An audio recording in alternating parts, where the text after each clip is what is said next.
বেগুনটা তুলে দাও আমাকে। এই যে বন্ধুরা, আজকে গাছের বেগুন দিয়ে মাছের ঝাল হবে আমাদের।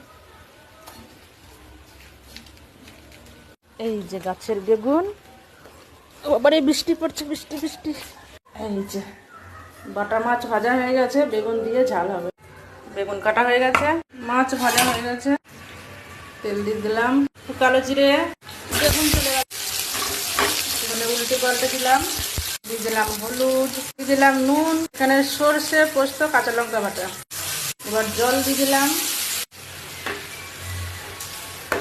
বেগুন সেদ্ধ হওয়ার মতো জল দিয়ে দিলাম। এবার একটু ঢাকা দিয়ে দেবো। বেগুন সেদ্ধ হয়ে গেছে, দিয়ে দেবো মাছ। মাছগুলো ভালো করে দিয়ে দিলাম।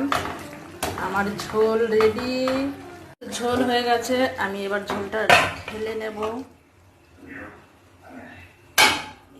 ঝোল আমার কমপ্লিট। এবার একটু কাঁচা সরষের তেল দিয়ে দেবো। এই যে বন্ধুরা, বাটা মাছ দিয়ে বেগুনের ঝোল, গাছের টাটকা বেগুন পেড়ে গাছ, মানে কি বলবো, এর স্বাদই আলাদা। তো আমার এই মাছ রান্নার ভিডিওটা কেমন লাগলো একটু জানাবেন।